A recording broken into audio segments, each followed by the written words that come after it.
Good evening and welcome to Thai PBS World tonight. At this juncture, it seems politics in Thailand seem heating up. In the Thai PBS World tonight, Khun Thepchayong and me talk to a political scientist from Chulalongkorn University and ask for his view on political implications in Thailand during this COVID-19. Once the COVID center was set up and the doctors got in charge, they took charge, we knew who to listen to, and they were credible. In fact, I think they saved the government in many ways.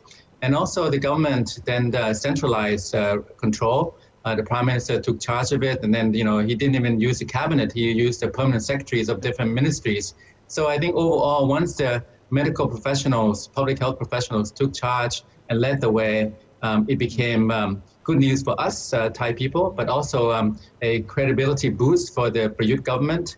But now, Khun Thepchai, after 2 months of this, we have to see the COVID fight as a moving balance, a moving mix.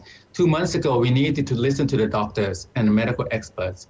We need to do what they told us to do. And, they got the numbers down. I mean, the numbers went down from 3 digits to 1 digit. And the death toll, Thailand ranks very highly in the world for how we've handled and mitigated and overcome the COVID challenge. But now, after 2 months, I noticed that the suicide rate, the death toll from suicide is 68 and climbing. But the death toll from COVID is 56 and stabilizing. So I think now we have to listen to the economists, to the social workers and, other social scientists and so on. We still need the doctors, the medical experts to be around, but now maybe they should step aside a little bit in order for us to have a balance, a moving balance going forward. I think also that now we are seeing, based on experiences in the world, that different countries have different approaches. A lot of them went into lockdown, very draconian like we did. But, countries like Sweden, I think in hindsight, again, we still don't know how the virus will evolve. But as far as we know, Sweden took a kind of a different approach. They lived with the virus. They lived with the virus. They had more infections. The death toll was a little bit higher. But overall, I think they had a better balance. So now we have to find a way to live with the coronavirus. Don't think that we will have zero infections. That's not what we should be aiming for. We need a balance between economic reality and public health safety. We can have some infections. We want to know how many people we can accommodate, how many ventilators we have, how many at a given time that we can handle. And then the rest of it, we have to kind of open up the economy and try to get the economy going. This is the worst economic crisis Thailand has faced in living memory. And does the move by opposition camps like Progressive Movement and Khao Klai Party have shown that right now Thai society may be ready for more political activity at this very juncture that the rate of infection has been declining? How do you see the implication, especially in this month, it's May?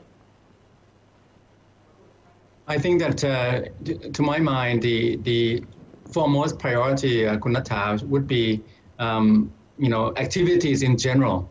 I would think that first and foremost, we need to resume business operations, economic activities.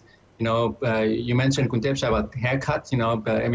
These are small businesses. A lot of our people, they're employed in the informal sector. We don't know.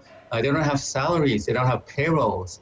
So, people who live from wage to wage, from day to day, from week to week, they need their jobs back. So I think that's the first priority, to try to reopen as many parts of the economy as possible so people can have jobs, they can have income, they can have livelihoods. And then beyond that, of course, we want to lift the general atmosphere of civil liberties, fundamental freedoms, and the freedom to political expression, the public opinions, and so on. These are, basic freedoms, of course, but they go hand in hand. But I think that once the easing expands a bit more, is widened, so that we have more normal life again, a kind of a next normal, then of course, first and foremost, let's get the economy resuscitate it as much as possible. And along the way, if there has to be political activities and so on, I think that's part and parcel. But I don't think that, we should be first and foremost think that, look, COVID is passing by, it's subsiding, let's go back to political activities. I think first of all, we have to prioritize lives and livelihoods, jobs, employment, businesses.